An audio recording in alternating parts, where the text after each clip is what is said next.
Hey, remember Mighty No.9? And make the bad guys cry like an anime fan on prom night. How could you forget, huh? I was aware of it during its development phase, but at the end, didn't play it and saw the whole thing implode. For those fortunate enough not to know, this game is infamous for probably becoming the biggest Kickstarter disaster of its time, which is a shame, as I think the ideas were solid, but they overpromised, did not account properly for the budget needs, and so it became a mess. Now, I'm not here to kick a dead horse. You can search for yourself, and God, are there videos talking garbage about this game. I'll link to 3 good ones below in case you want to dig in after this.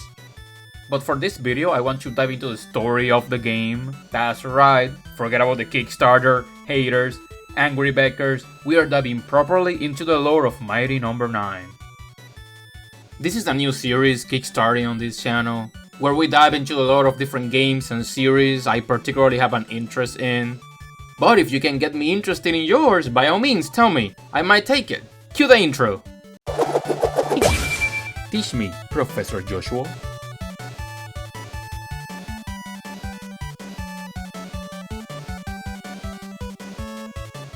Hello and welcome to class. I am Professor Joshua, and as stated, today we are diving into the lore of Mighty No.9. In the present year of 20XX, I guess, advancements in robotics have ushered in a new era of peace and prosperity. Capitalism has failed in favor of socialism. Manual labor was mechanized. The lack of food, clothing, or shelter ceased to be. There is no more war. But because humans can get enough violence, they made for themselves battle coliseums, where their combat robot creations can duke it out for human entertainment, kinda like ancient gladiators. The organization's abbreviation is NBCA, meaning National Battle Coliseum Association. They also have a Japan branch and an international branch, abbreviated to JBCA and IBCA respectively, so it's not exclusive to the US. The competition is a free-for-all combat arena. The spectacle is sponsored by the government for advancements in technology, and because of that, those victorious get massive funding to further their research. Now, outside of the Battle Coliseum, other robot-based competitions happen, such as high-speed races, endurance contests of pressure or cold, but above them all, the Coliseum is the most popular. Keiji Inafune mentions that in the Coliseum itself, there are different rule sets, and one of them are race battles that are styled after ancient chariot races. So I guess it's not just something that happens outside, but even the Coliseum itself has like different sort of like events. Now, all seemed peaceful enough, right? Until one day all the robots went berserk. The cause was a yet unknown virus. From the ones that weren't affected was Beck, known as Mighty No.9, the 9th in a series of powerful robots created by Dr. White to battle at the Coliseum. These robots are famous, always at the top ranks, and known as the Mighty Numbers. Now, unlike his brothers, Beck was not created with combat efficiency in mind, and according to the pitch for the animated series, Beck has a human heart which comes with a flow of emotions that prevent him from properly fighting like his older brothers. He is also used originally as a substitute for his brothers, one of those bench players that steps in just to fill in, and was described as a useless robot combat-wise. He is equipped with an arm cannon, and his main means of quick movement is the dash. He can short dash, long dash, air dash, drop dash, and slide dash. Now, according to the trailer, there is a dash that makes you breakfast. There's probably a dash that makes you breakfast. I don't know. I tried to verify these claims, but I could not find any evidence. No amount of testing worked. What am I supposed to eat now? I tried asking Keiji Inafune about it, and this is what he had to say. Suffice to say, I wasn't satisfied with this answer. Now, unlike his brothers, Beck has a special ability called cell absorption. Cells were invented by a scientist named Dr. Blackwell, and they are the main materials modern robots are composed of. Cells, with an X, are little cubes that work similar to human cells. And similarly to how human cells have commands in their DNA that dictates their behavior, robot cells have a core that controls them. We can see that when Beck's body is destroyed, he can fully restore himself by using this core to reform his body cells. Now, this isn't a Beck exclusive ability. We see other robots, not even Dr. White's creations, also restore themselves as long as their core is intact. Beck can also absorb the cells of a robot in a weakened state and boost his own abilities temporarily. The process of weakening a robot till their cells are exposed is called destabilizing, and the action of Beck dashing through them to absorb their cells is called accelerate. The buff they provide is based on the color of the destabilized cells and is called an Axo Boost. Enemies with red cells provide an attack boost called Axo Shot. With this boost, Beck's arm cannon bullets are shot at a faster rate and can go through enemies and walls. Yellow cells provide a buff called Axo Armor, which increases Beck's defensive capabilities. Green cells provide Axo Speed, and blue cells provide health recovery.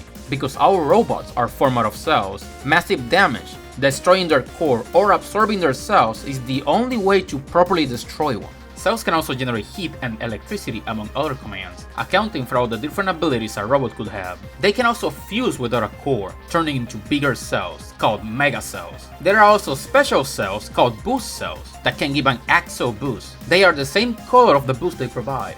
As stated, Beck was a creation of Dr. William White, a brilliant roboticist that used to work for Sherry Dynamics. For unknown reasons, he left the company and currently works for Sanda Technologies. In his time working there, he developed something called a synthetic heart routine, implemented into the mighty numbers. This technology allows them to grow and evolve. The synthetic heart may also be tied to why Beck worries, and his emotions get in the way of combat. This implies his brothers can also express similar emotions, which they can, so Beck's synthetic heart is more advanced, giving him a wider range of emotions. This would correlate with the fact that, out of all the mighty numbers, Beck is the most experimental, being again the only one who can use cell manipulation. This also correlates with the official page that states that Beck's heart is the only reason why he didn't get affected by the virus. Beck's blue piece on top of his head is a visor. He can wear it normally for battle, but we never get to see this in game, which is interesting. During the entry stage, we are told that the accident has spread all around the 52 states of the US. The president declared a state of emergency. During an interview, the CEO of Sherry Dynamics, Gregory Graham, blames Dr. Blackwell for all the chaos. Now during this time, Dr. Benedict Blackwell is currently incarcerated. He used to work for Sherry Dynamics, and as mentioned before, he created cell technology. However, at some point, there was a big terrorist attack, and he was found guilty, resulting in his current imprisonment. The terrorist attack in question was Dr. Blackwell attempted to shut down every last robot in America. Graham's conversation got interrupted by none other than Abby, one of the previously mentioned mighty numbers, confirming that all of Beck's brothers have been infected and have turned on the world. Beck is now forced to fight his way through, and at this moment he uses his ability for the first time. It's quite peculiar how Dr. White himself is surprised by this, as if it was expected for Beck to develop the usage of this ability a lot later. There are quite a few robots for Beck to fight in this area, all manufactured by Sherry Dynamics. We got Robosex. These are patrol bots alongside Pathless, flying bots with sirens and long-range blasters. We got the Dustboxers, stationary robots. Their main weapon is a bouncing ball. Proper Lifter, flying robots built for cargo transportation. Every Polisher, these bots were designed for cleaning. Combrite Riot, they can alternate between a defensive stance and rotate to attack with long-range blasters. The last of the common robots shown in this stage are the Blockade. They can create bars of energy to block passage and can attack with a short-range laser. During the commotion, Dr. Sanda calls Dr. White. Because of the chaos, he has sealed himself in his lab, but it's only a matter of time before the robots break in. Dr. Soichiro Sanda is a Japanese roboticist and chief of Sanda Technologies. He has been longtime friends with Dr. White ever since their school days. This explains why Dr. White was so willing to abandon Sherry Dynamics to join Sanda Technologies instead. Dr. Sanda can also be seen riding a peculiar machine. He created this contraption to help him move around, since his weight has been preventing him from moving as much as he wished. He is also a bit of a coward and has a fear of the dark. Fun trivia moment. According to Keiji Inafune, he decided to make Dr. Sanda overweight as a way to avoid stereotypes of Americans always being portrayed this way, which is why he instead opted to make the Japanese characters such while having the Americans have a slim fit. Now during Beck's way back to the lab, he encounters a demolition robot unit. This is a round digger. Wait, it's called a round digger and not a ground digger? What? Anyways, it's the model CDN-502, and like the previous robots, was developed by Sherry Dynamics. It should also be mentioned that special robots like this one emanate pinkish colored cells that recover your weapon energy but won't give you any buffs by accelerating. These robots also have a higher cell count than your ordinary bots, and if you don't absorb them in time, they can regenerate all damage by controlling their exposed cells. After making it to the lab, we meet up with Dr. Sanda, who calls his brother for help, Seijiro Sanda. He's the Sanda Technologies company administrator at the Tokyo head offices. Sanda explains the situation, but the Japanese government refuses to help. They don't understand what's causing the robots to go berserk and don't want it to spread outside of America. Dr. White suggests that they can isolate the cause by running tests. Then the Japanese government could intervene and they could try to cure all the robots. So they sent Beck to track down all the mighty numbers. If he can get their data, Dr. White could study it and find the cause. Dr. Sanda also reactivates Call. Now Call was not affected by whatever was making the robots go berserk because she was offline when it all happened. She is Sanda's creation, and unlike Beck, she doesn't possess the ability to express a wide range of emotions, taking things in a more logical and collective way. Because we never meet other robots other than the mighty numbers, it is hard to tell if this is the norm and the mighty numbers are only special because of the synthetic heart, or if Sanda purposely created her like this for efficiency or a lack of knowledge. We will get to that later. Let's begin with our first stage called Oil Platform. Mighty number 1 has taken over the oil refinery, ready to cause a large-scale fire. Now here we meet a few new enemies. We got the Peeling, hovering robots that can create a ball of flame and block your path, the Cinder Spire. These robots can shoot fireballs out of their chimneys. Next we have the Trottiers, not a fan of that name. They can charge very fast at you and have better movements than most enemies, even capable of jumping. They can also throw a bomb in a weakened state as a last resort. Next we got the Cliff, forklift robots. They can carry heavy objects, obviously not made for combat, but don't underestimate them. They can use crates as shields and throw in weapons. Once out of ammo, they can also attempt to run you over with respectable speed. Finally, we got the Proppies, dual propeller enemies that can shoot missiles.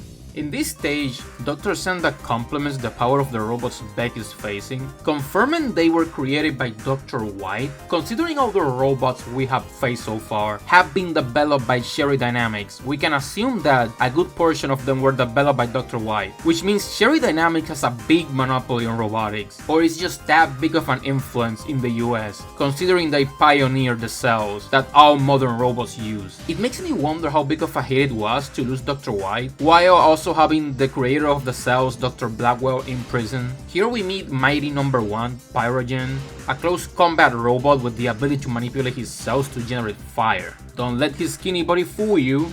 Do you see those built-in gas burners? Yeah, see? Don't mess with this one. As his number implies, he's the first of the mighty numbers. As the eldest, he takes the role of their leader. Fun fact time. Pyro is Inafune's favorite mighty number, originally meant to look like the sun. Inafune created a counter design, which ended up in the current one, a slim body that engulfs himself in flames. I personally really like the idea, similar to how a small ember looks harmless enough until it spreads and becomes dangerous. Now, Pyrogen's fighting style was based on both boxing and wrestling. Despite his ability to control fire, he prefers to get up close and personal. He can jump extremely high, leave a trail of fire behind him, generate explosions, and use deadly grappling moves. When it comes to pure destructive power, he is the strongest of the mighty numbers. In a pinch, he can also boost his own power. See that light on him? That means trouble. Now, he may seem like a man with anger management issues, but don't be fooled by just seeing him in this state. He's a caring big brother to the mighty numbers. Once you defeat Pyrogen, Beck snaps him out of it and gets his data for Dr. White to analyze. Beck also shows us his unique ability, Reselection. By getting a robot's data, Beck can reshape his cells and copy their powers. Remember when I said that cells can generate electricity and all that? Yeah, technically a cell can do almost anything, but most robots have enough control to specialize. For example, Pyrogen specializes in fire. Beck, however, has full control over his cells, giving him infinite potential to reshape himself as he sees fit. In fact, at some point in development, he was gonna be able to copy ordinary robots to have abilities from them. This ended up being scrapped as it wasn't feasible to implement in-game. But in theory, it should be something he can just do. Something close to what Axo does in Mega Man X. Pyrogen's reselection is called Fire Explosion. Beck turns red, his insignia gets replaced by Pyrogen, and his lower legs and forearms get changed into burners, and a Bunsen burner protrudes from his head. In this form, Beck can generate an explosion with 3 levels, each level bigger and more devastating than the last. Reselections consume energy, and as you can see here, they can be replenished by accelerating, or it can generate over time while having the form on. While under the effects of the Red Cell's buff, Axo Shot, Fire Explosion uses less energy, deals more damage and charges faster. The move does have a bit of a drawback though. Once you reach charge level 3, if you hold it for too long, Beck will overheat, and he will become immobile for a while until he cools down. The Waterworks Bureau, where Mighty No. 2 Cryosphere is at. Here we encounter new tools, screw-shaped robots that can shoot blasts out of their mouths, the Screwjaws hide underground and surprise attack you, and Merrymouth can cover themselves in massive pollution, which serves as a shield. The big boss here before Cryosphere is Bernier and Pliers Head. They come in a pair and attack you by playing Pong? No, I'm not making that up. I have recorded evidence, see? Now, Cryosphere herself is an amphibious robot proficient in underwater and sub-zero combat. She can both control water and lower the temperature to generate ice. Despite being the second eldest, she is quite childish, always energetic, playing pranks and making puns, especially of the ice-related kind. Professor? Beck! Hurry up and get here already! There's no one to joke around with and I'm so bored! Maybe I'll just freeze over the whole base while I wait. Cool? Snowy? I see. Her design was based on a diver, and despite the fact she has hosts like water blasters, she can reshape them into hands. Cryosphere can follow Beck around the field, shooting water. She can then freeze to create an ice wall. Being frozen under it will, well, look. Pyrogen's reselection Fire Explosion is her weakness. I should also mention that if you defeated Pyrogen prior to heading to the waterworks, he will help you in the stage. He even unfreezes the ice for you. This happens with all the Mighty Numbers, and it's pretty neat. One of the things I wish Mega Man would take from this game, it gives the robots something to do, more moments to express their personality and be more memorable. The reselection ability Cryosphere gives you is Frozen Liquid. Beck turns blue, gets a bulb atop his head, and a water tank his back. The attack is a small bouncing ice ball. Once it gets an enemy, it slows them down and does continuous damage till it freezes it. In this frozen state, their cells can regenerate, so you can take quite some time to accelerate through them, and it'll still be a 100% acceleration. The next stage is the power plant, where Mighty No. 3, Dynatron, known as Dyna by her brothers, is siphoning the energy. Here we find a new type of Combroid, the Combroid Gorilla. As their name implies, they resemble primates, can hang from ceilings, and shoot down from high places. We got the Elec Bees. They don't tend to move in the absence of light, but when there is, they move doing circle shapes and can shoot electric sparks. The Eclasia are stationary robots that, similar to Elec Bees, only attack when the lights are on. They can generate a giant ball of electricity that then divides in 4 and runs alongside the floor and walls. Lastly, we got the Pico Police. Small bots that run and jump from or at you. They tend to attack in groups and can move over walls and ceilings. As stated, the boss from the power plant is Dynatron. Dyna is a tactical robot proficient in electronic warfare. According to her description, she can even short-circuit and take over robots by using her remote-controlled metallic bits. Her torso is shaped like a light bulb, and her metallic bits seem to have been inspired by Raijin, the Thunder God. We can even see her riding a cloud in some of the concept art. Dynatron constantly craves for electricity. Whether she needs repeated recharge or she just gets a kick out of it, it's a little unclear. She can deploy small metallic bits that redirect her electric attacks, giving her quite the range. They can even get stuck to you, making her lightning attacks hit you directly unless you shake it off. By combining them in a circular manner around her, she can also generate an electric field that protects her from all damage until destroyed. The concept art seems to also portray her as someone who does podcasts. She seems to really be into electronics and social media, which was art used to promote the game's development podcast, so you tell me if it's canon or not. She also has a bit of a speech pattern, where she runs her S as a C. That's right, genius! Oh, this delicious energy! Who can resist? It's never really shown, but her legs seem to be connected by powerful magnets. At some point, she makes an electricity-based pun, and she states that it was given to her by Cryosphere. I thought that was cute. Also, look at this doll. It's edible. Beck's reselection obtained from Dynatron is called Electric Seed. In this form, Beck's torso acquires a yellow and black pattern, similar to Dyna's cape. He gets a horn on his head and a similar shape for his buster. With it, Beck can shoot 5 metallic bits that can stick to enemies. Lightning will come out of his horn and deal continuous damage. If the enemy is in a vulnerable state with its cells exposed, the electric thread will change color, and you can accelerate from afar and still get the cells. However, if you are way too far or something blocks the way, the electric line will break. The color of the electric thread is based on the type of cell the enemy possesses. The next area is the mines, where Mighty No. 4 is located, aka Seismic, also known by the nickname Mick. Exclusive to the mines, we got Boom Hover. They can hide under rubble, drill underground, and move around with their 4 legs. As bombs, they can also detonate themselves. There was supposed to be a froggy version that can throw bombs from its back and hop around. We were robbed, I loved them so much. Another enemy exclusive to the mines is the Quarry. Stationary boss that can fire balls of dirt. They can pick it up from the ground below with their scoop wheels. We got the twin mixers, they can float and dig, going up and down. Seismic himself is inspired by a dump truck. His hands are large shovels, and he can reshape them as drills and other tools he might need. His legs can also turn into caterpillar threads. Man, Crashman wishes he had cell technology. When it comes to raw physical strength and endurance, Seismic is unrivaled. The tire in his belly can repel attacks, making him the frontliner of the Mighty Numbers. Despite being a little rough of a character, he really cares for his brothers, even warning Beck about the dangers of the mine the moment he's back to his senses. Beck? Why Beck come? It's dangerous here.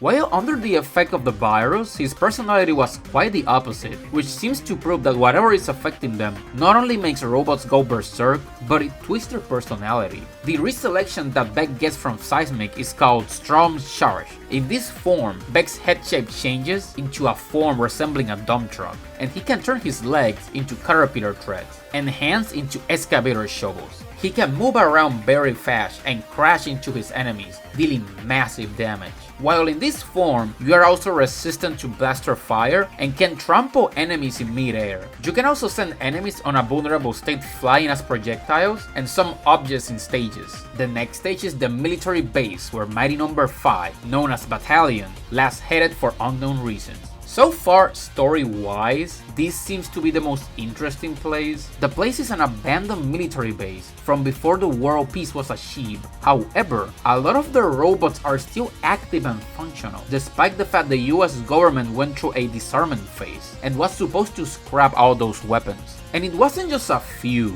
Battalion was able to set a whole army in their way to attack the US. All the robots here were manufactured by Sherry Dynamics. This is a rebuilder. These guys are the real threat for the world. They can reshape themselves rather quickly, especially in harder difficulties. They can only be defeated by absorption. No matter how much damage you do, their regeneration abilities are too fast. Then we got the Semimaru Cannon and the Semimaru Rocket. The cannon variant can shoot straight blasts, while the rocket variant can shoot homing missiles.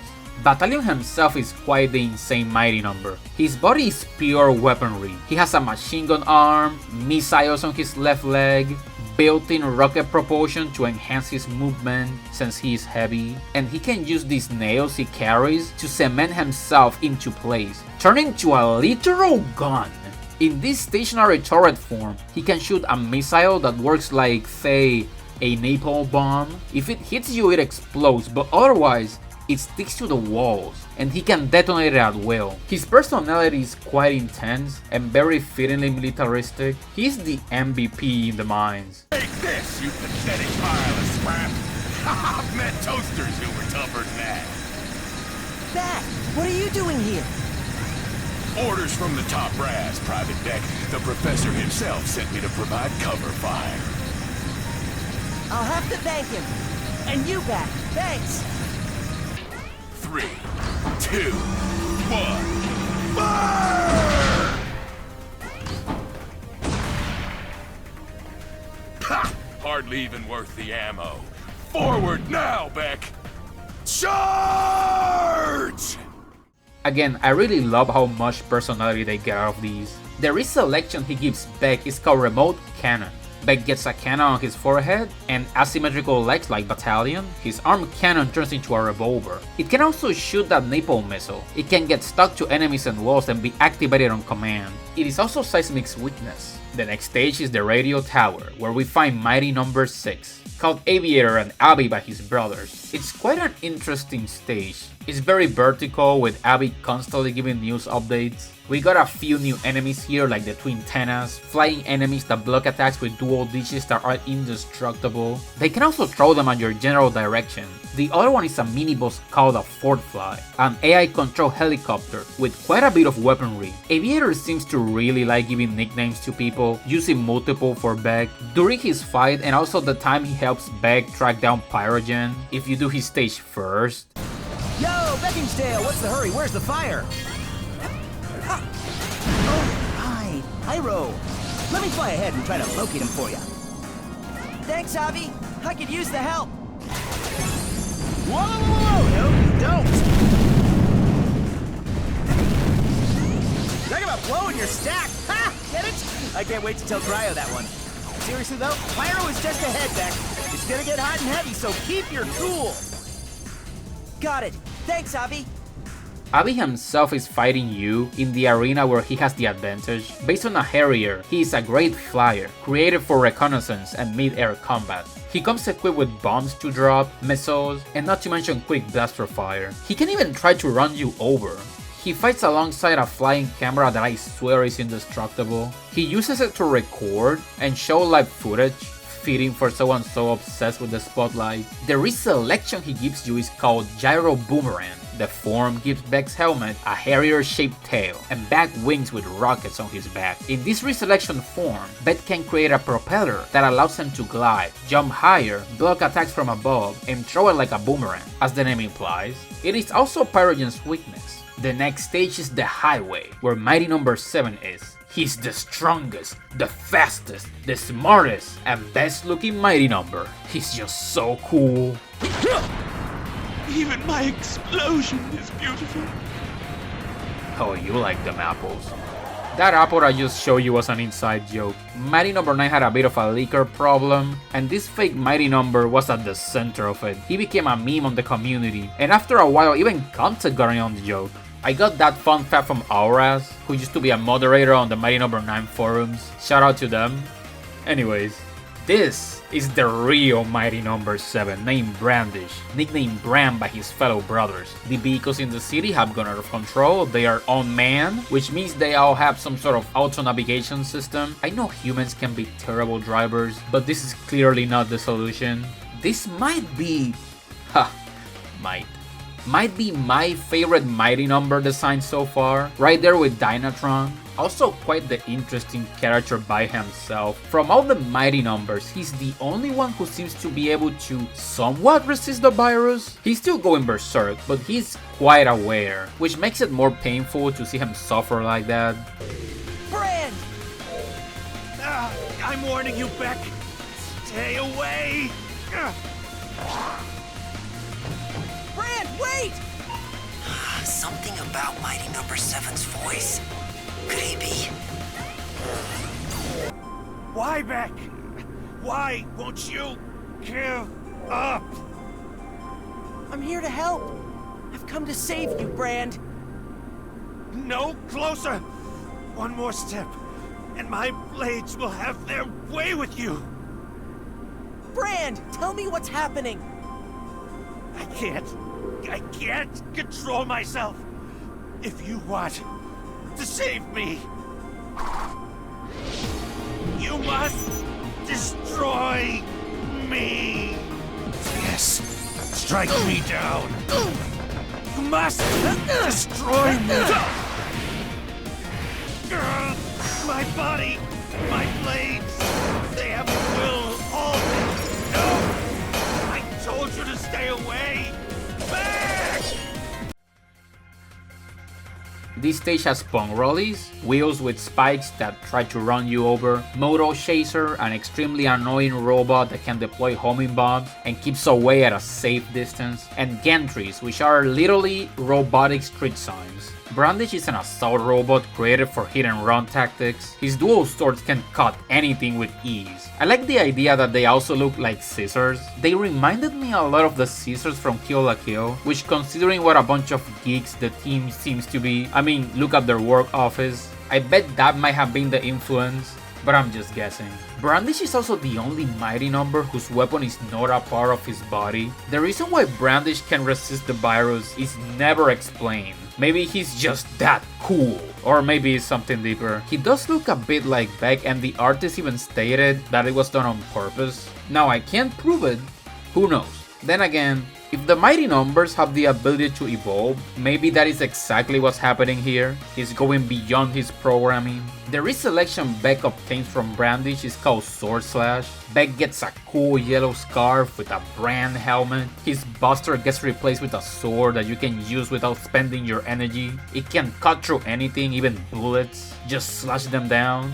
You can also charge the weapon for a big multiple hit slash that goes all around you, and a falling slash technique. The spinning slash does make you dizzy for a short while. The next stage is the Capitol building, where mighty number 8 is located, codename Counter Shade, or just Shade by the bros. Now this is a peculiar stage. Shade is a logistical support robot specializing in sniping. He can hide himself from sensors by using optical camouflage, and also scan wide areas with a high fidelity radar, detecting his targets and then shooting from very far away with his sniper rifle. He is also a master trapper and can set up these orbs that bounce off his bullets for tricky shots. To beat the stage, you need to avoid his shots, track down their direction, find him and attack. The new enemies here are the Money Flash. Similarly to Shade, they can camouflage, and they can also generate a disruptive electromagnetic shield around themselves. Lastly, we got the statues. They pose as statues, and once they reveal themselves, they track you down, trying to land atop you.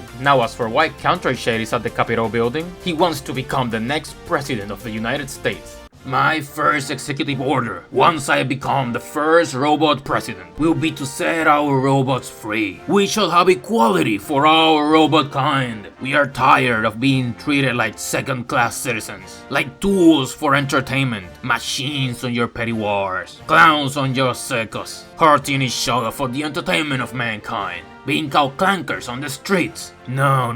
I think we can do better. I have a dream of a world where humans and robots can live together as equals. Vote for me and let's make America greater. I am Counter Shade and I approve of this message.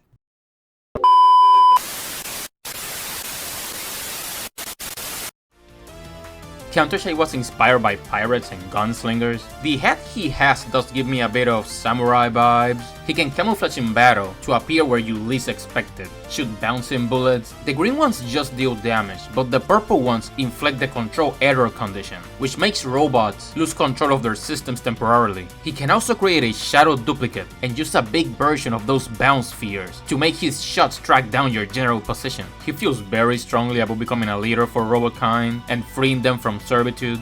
Similar to Seismic, Counter Shade can turn his arm rifle into a normal hand. As seen in this official artwork, the reselection Beck gets from Counter Shade is called Reflect Shot. Apart from the color change, Beck gets Shade's dish on his back, and his Buster transforms into a sniper rifle. Beck can shoot up to 2 bullets that bounce off walls and enemies, homing in the closest targets they find. A third shot replaces the oldest bullet. It is also Abby's weakness. Now that would be Beck's last reselection, but it's not. If you were a $60 or higher backer, what backers of the game were called, you would receive a special reselection power called Mega Cell. Remember, that's what a combination of multiple cells is called.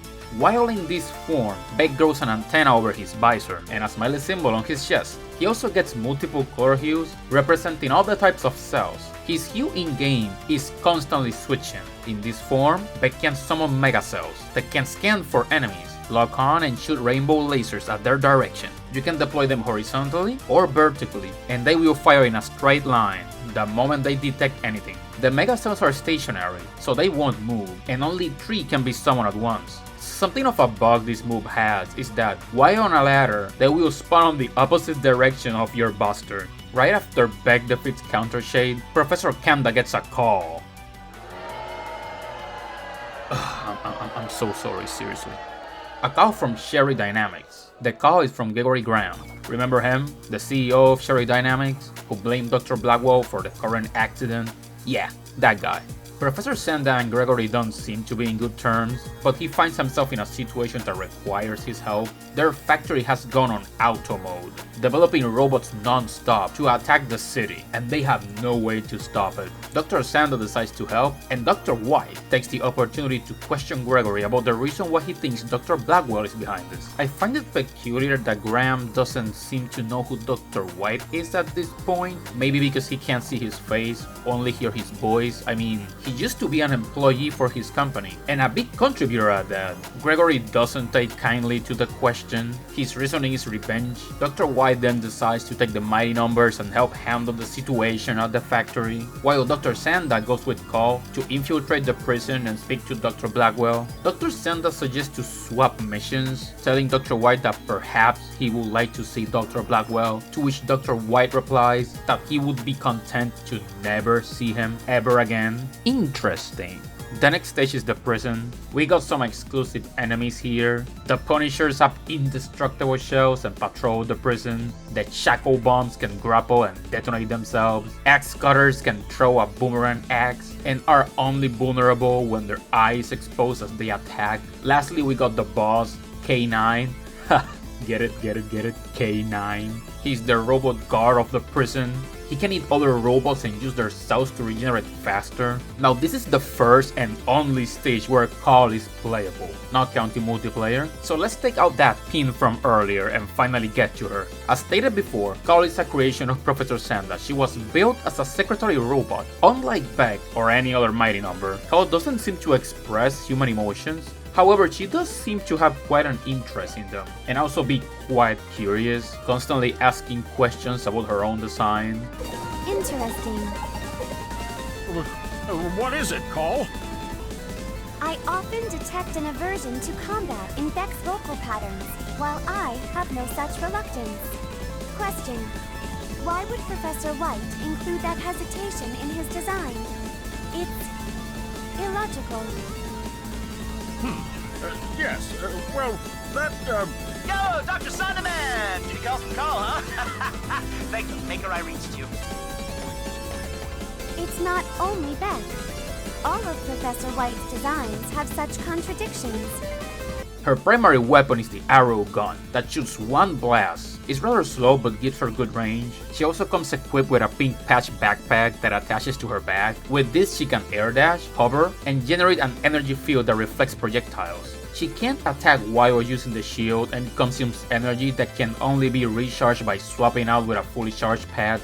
Unlike Beck, she can't accelerate, so she needs to deal proper damage to enemies to even defeat them. Now, Call is seen riding a motorcycle in the official art for the game, but she never actually uses it. She also looks a lot more cheerful in the concept art, which makes me wonder if having her display no emotion was a last-minute change, or if there was a plan to change that at some point in the story. She also had 3 other options for main weapons created by Dr. Sanda himself. It was taken to both and the arrow gun one.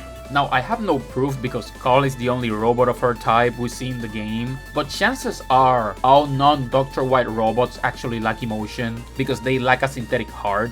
Now, Patch is a rather peculiar robot. They are flying cell transport robots. They come in different colors that dictate the quality of the cells they carry. They also have a literal plug to recharge and can display various expressions. During the time that Dr. Sanda, Call, Dr. White, and Beck are out on their respective missions, the Patches actually take over the operations of the lab, showing a good level of intelligence. Now, while Dr. Sanda was breaking in to find Dr. Blackwell, Dr. White and the Mighty Numbers went to help at the factory. Something quite interesting is that Abby sees the schematics of K9 and then goes to tell Dr. Sanda and Call about it. Nice touch. Here, Bex battles the round borer CDN.502 Line 0, a more powerful version of the round digger, and MOM, the mother computer that has been creating the robots. Dr. White is even shocked by the fact that the computer under the effects of the virus was even capable of creating its own design, the only boss in the game called Nameless. Meanwhile, Dr. Sanda finally finds Blackwell and asks about the virus. In case you need a refresher, students, Dr. Blackwell is the creator of cell technology. He used to work for Cherry Dynamics until he was imprisoned for a cyber-terrorist attack trying to shut down every last robot in America. However, as it turns out, Gregory Graham was the real villain, activating a dangerous robot by the name of Trinity in order to disrupt the weapons industry and set his company at the top. Dr. Blackwell, knowing the dangers of Trinity, tried to stop him and he was imprisoned for it. According to Dr. Blackwell, Trinity can assimilate any robot's programming and override it, taking full control of it, or it can absorb it into her own mass, expanding endlessly. Now, while this conversation is going on, Dr. White decides to confront Gregory Graham, pointing out how he knows that he activated Trinity and is using Dr. Blackwell as a scapegoat again, never thinking about progress but about the money. So, Mr. Graham, it was you who activated Trinity. Dr. Blackwell wasn't around to stop you this time, yet you're scapegoating him again, just the same. It was never about progress with you, just money. Always money. No, this isn't my fault! Her warning label didn't mention all this. I mean, not specifically. I blame her creators. I blame the shareholders. I blame corporate society. I blame my parents! This is both sad and cringe. Dr. White also reveals that he created Trinity. It was his failure, a failure that taught him a lesson that resulted in Mighty No.9, the only robot capable of stopping her. Gregory also realizes who Dr. White really is. Bill Blackwell, son of Dr. Blackwell. Dr. White ditched the name for William White, attempting to distance himself from his own father as much as possible. Now, the center point of the virus is the Battle Coliseum. The situation has gone out of control. According to Abby, the place is packed with out-of-control robots, and Trinity has absorbed so much cells, she has practically engulfed almost the entire arena and is still growing. Dr. White decides to have Abby fly back above and drop him as close as possible, for any other robot that gets too close would be assimilated by Trinity. Now, Beck and Trinity possess the same ability, but Trinity does not understand how to properly use it. Dr. White asks Beck to teach her how. I really like how determined Beck is at this point. You can see how much she has grown since the start of the game. Beck, you and Trinity possess the same power. She simply does not understand how to wield it. You must teach her how to control it. I understand, Professor. I'll do it. I'll save Trinity. I know you will, Beck. Now, the Battle Coliseum has a lot of robots under Trinity's control. She can even reshape the cells to create more. A new one are these cubes with spikes called T-tips, the only normal enemy robot we battled that wasn't created by Cherry Dynamics. Based on their shape, they seem to be mega cells. Their main cells are the same color as the light they emit. Now, Trinity herself, serial number CDN.1201, was programmed by Dr. White with a simple directive to grow and to evolve. If you are thinking right now, why would you create a robot with a directive to grow and evolve with no control or restraint? That's stupid. You will be right, it was stupid. Dr. Blackwell saw the dangers in such a design and shut the project down, which is why Dr. White changed his name, distanced himself and abandoned Cherry Dynamics. Man, he's so salty. He reminds me of a certain other scientist from a certain other game.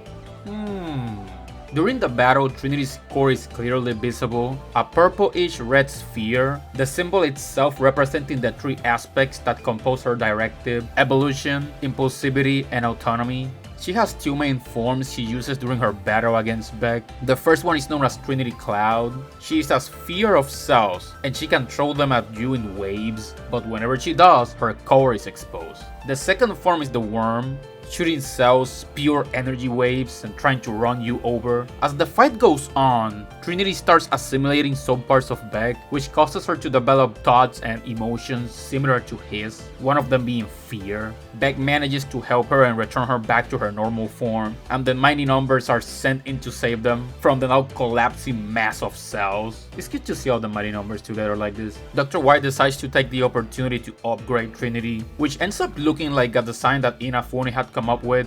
Now, fun fact, this design was a potential Call, but lost the competition. There is a timeline where Call looks like Dr. Wily's daughter, folks. Honestly, it fits her personality better, and Call could have been Mighty's sister instead, but the fans were never given the context for that.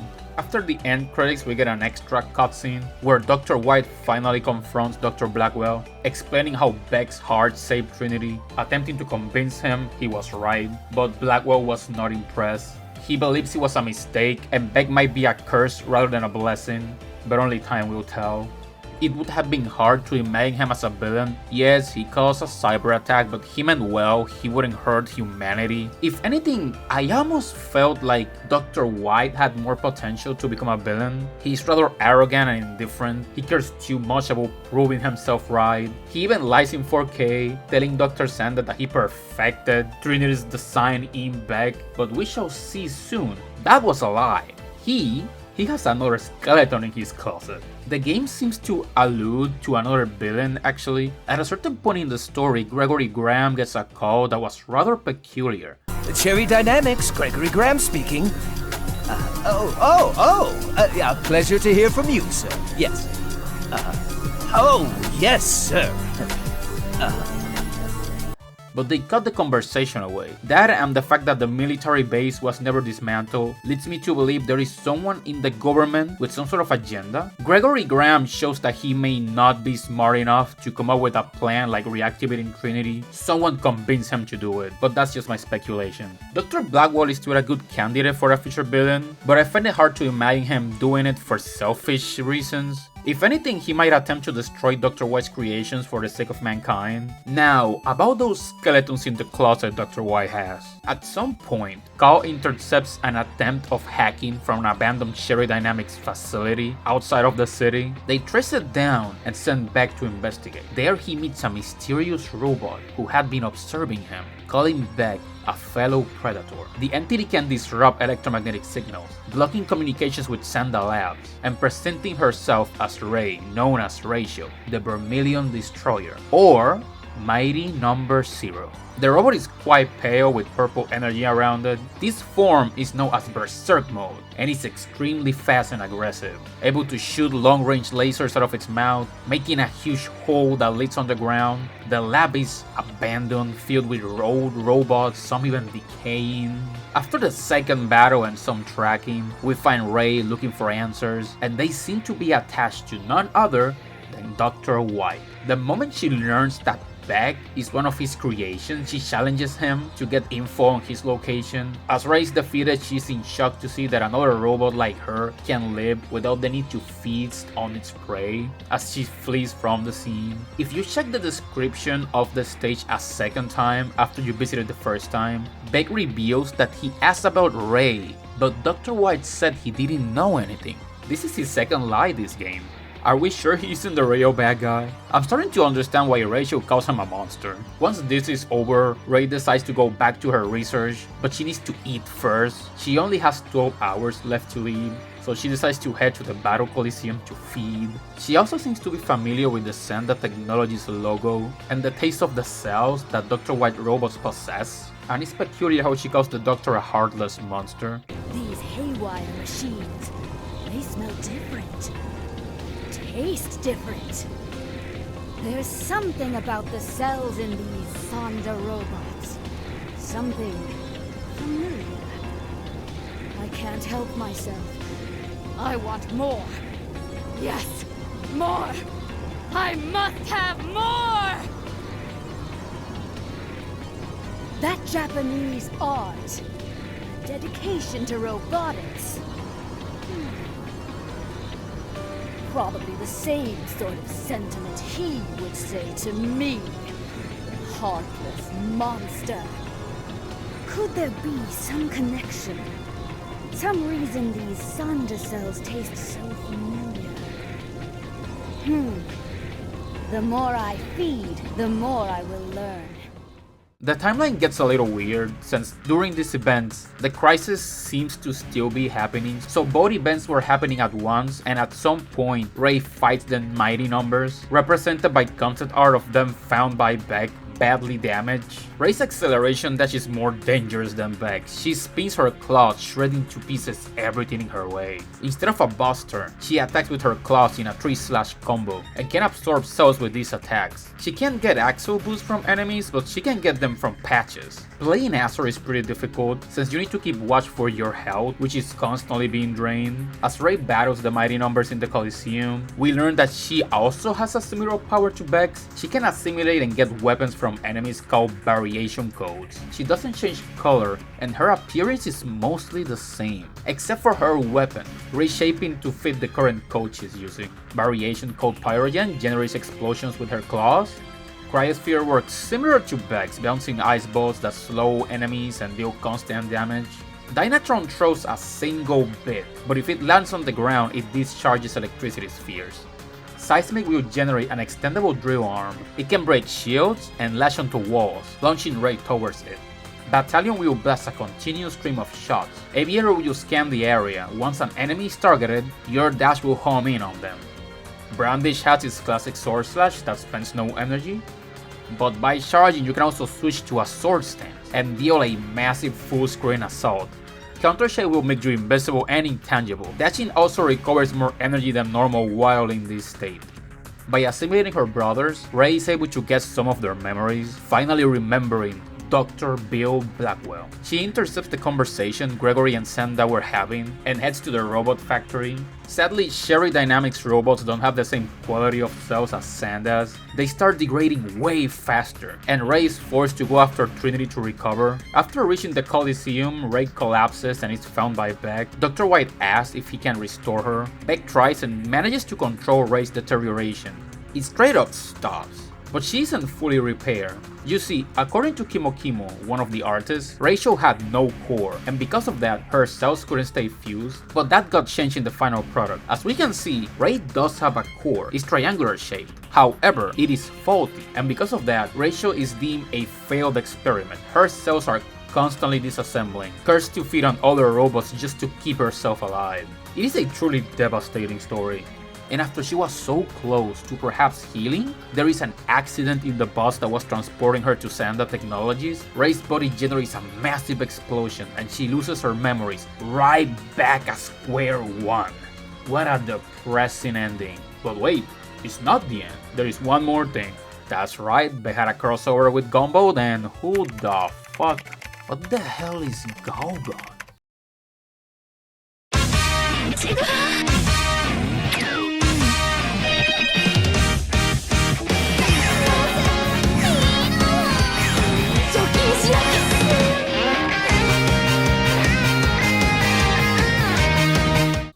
Guys, I can feel myself getting arrested just by knowing this game exists.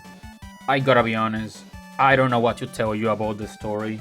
I'm not sure what I was expecting, it wasn't this. The game itself is very funny though, especially if you like classic Mega Man. The other time, the other place. Experiments on humans started by massive media group, Sumeragi, to audition for the next Muse idol. Their magic hand even reached the female school. Female students vanished, and not even couples formed. Love was in danger. I don't even know. Gumball is the name who we call the only one to fight them.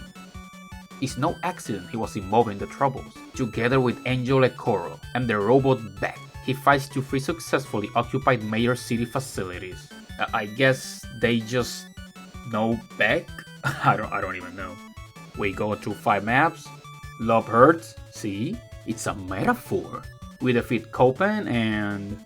In order to prevent a Muse auditions, Copen infiltrated the Sumeragi group to rescue Muse, but his plans were shattered by Sonda. Easily defeated him. What is this broken English? Sonda would use her to fill the world with ultimate love, but Sonda was a failure. What was the true planning of Sonda? With his death, no one may never know. The first place, it is unknown if anything really existed in that world was real. So perhaps all Sonda has showed may have been illusion, what? Yeah, I don't know anything about Azure Striker lore. I played the first game a long time ago and never beat it. It wasn't actually mine, I was playing at a friend's house. I might get into it at some point. And Galgon, I don't know anything about Galgon. I'm just gonna be honest, I don't care. I'm skipping that. This game honestly doesn't have much, and because the broken English is just oof, I don't know. It's a very simple story. They basically join hands together to battle the Sumeragi group and save the idols, which I believe is from Gunboat lore. So the only thing established here is that Beck knows these people and has traveled to other multiverses, I guess. Now you would think that's the end, but no. Wait, there's more. It got a sequel. Mighty Gunboat Burst. So, in the original game of Mighty No.9, Dr. White created a VR training program to help Beck train and hone his skills. After the ending of the game, Dr. White develops a new virtual world to test a new weapon he developed for Beck, the Custom Buster, which lets Beck modify his buster with different attributes and modify the amount of bullets shot, the size, the speed, the range, and all manner of aspects of his blaster shots. These abilities are directly synchronized from the powers he got from his brothers. And trust me, they get insane. The elements are neutral for some reason. Even shooting fire is a neutral element. But you can add elemental attributes to all. You can make them curve, explode, bounce, spin like a shield, charge a different element to your buster. Considering this was Beck's weakest state, his default buster, it is now one of his greatest weapons. He can even increase his own defense. Not all weapons can do everything though, like you can make missiles bounce, but still there's a lot you can do.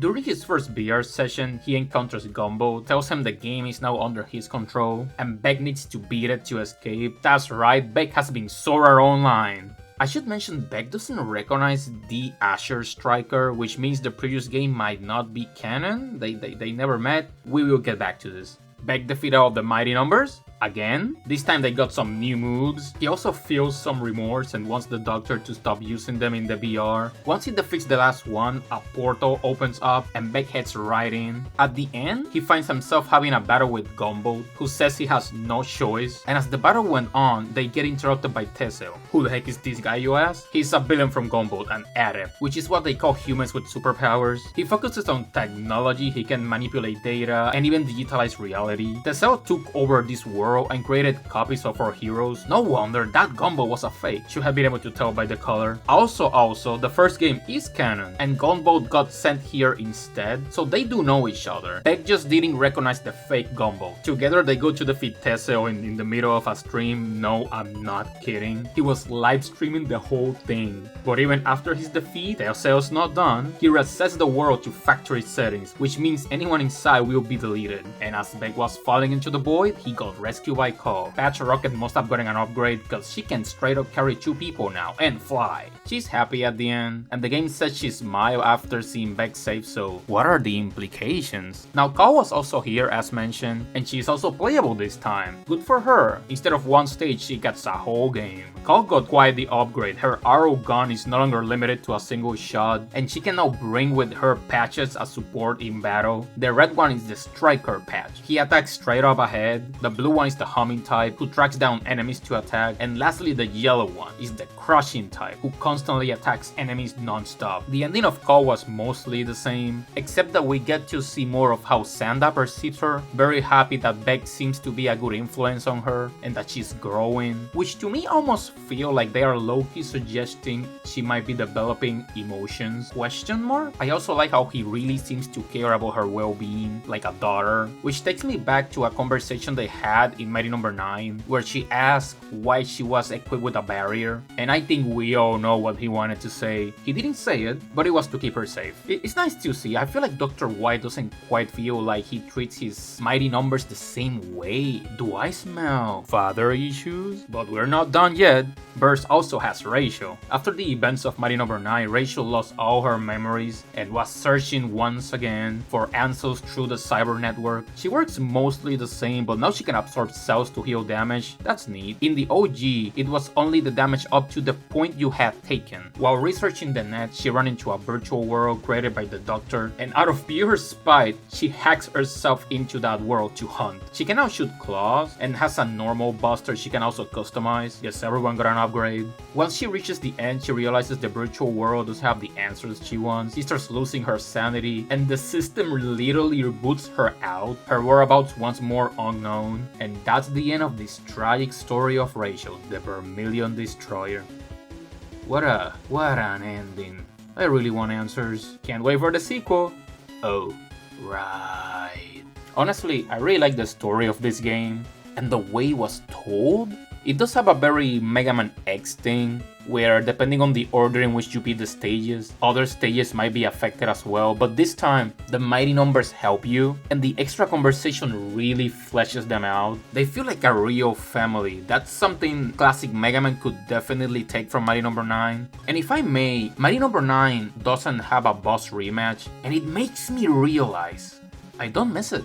I know, if it ain't broke, blah blah blah, but for real, making it optional just works. I would rather have original battles instead of a rematch. It always feels like a chore. Speaking of mighty numbers, at some point in the forums it was published that there are more mighty numbers other than the 9. Now this is never mentioned in-game, which is why I don't want to jump the shark and call it canon. But very early on, we do see a promotional Battle Coliseum poster. We see Pyrogen, but the other 7 are based on Becker designs, and I'm guessing that's what they were alluding to. There is a chance that Senda Technologies might mass-produce Dr. White's technology to create more robots like the Mighty Numbers, similar to how Reploids became commonplace after X became their blueprint. The world drew a lot of inspiration from Astro Boy, which was also one of the inspirations for Mega Man. Look at this Beck flying and this art by Kimo Kimo. That was directly inspired by Osamu Tezuka's art. You can even draw some lines. Beck is obviously Astro Boy, the robot with a human heart. Alras helped me confirm some of my ideas, such as Dr. White being inspired by Tenma, who was morally ambiguous, Dr. Sanda being inspired by Dr. Elephant or Oshanomizu, and I can draw some parallels from Rachel to Atlas, who was also designed as a rival, and in certain iterations used to be a human named Daichi who was dying.